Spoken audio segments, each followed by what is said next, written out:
Marcelo could be on his way out of Real Madrid despite his legendary status. Marcelo painted a fascinating image this week with his comments about sitting next to Gareth Bale in the Real Madrid dressing room and Bale not speaking Spanish to him. Could these silent conversations using only hand gestures, written notes, and pointing at the tactics board serve to prepare him for a swansong in English football?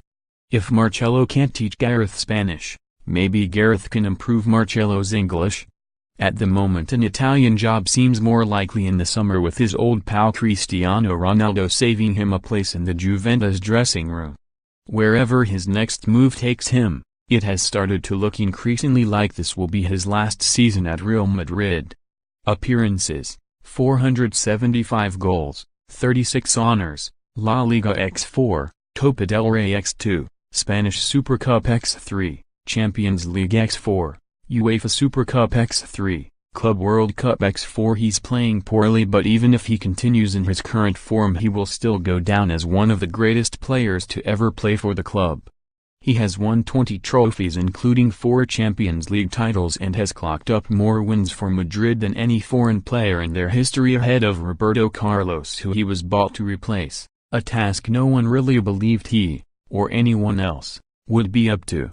It's been tragicomic to watch his dip in form this season, trotting back to track counterattacks, playing teams onside.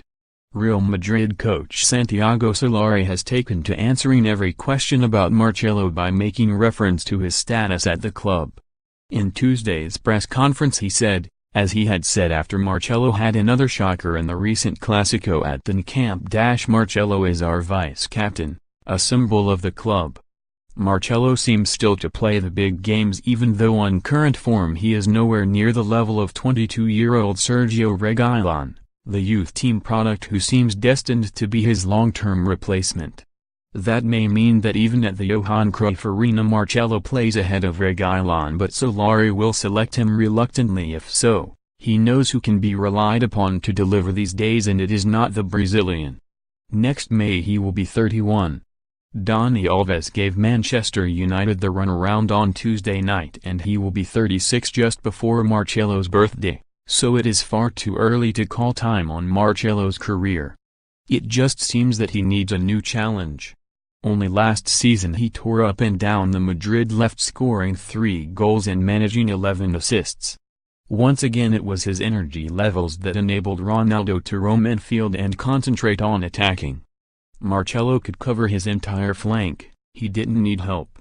It had been that way since Ronaldo joined the club in 2009. It is no wonder that Ronaldo would love him at Juventus. If he is currently trying to wriggle his way out of the club it will not be easy because his contract runs until 2022 and carries a £158 million release clause. He also lacks the cold heart necessary to really make himself such a problem for the club that they feel they need to offload.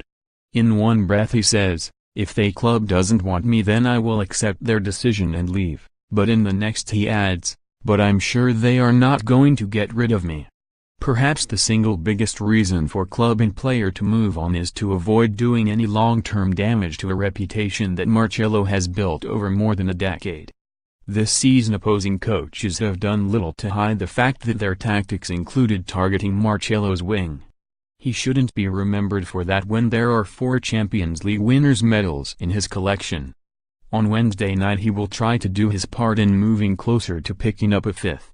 He will have to get on the pitch ahead of the brilliant Reguilón first. Next summer he may well be someone's big preseason signing.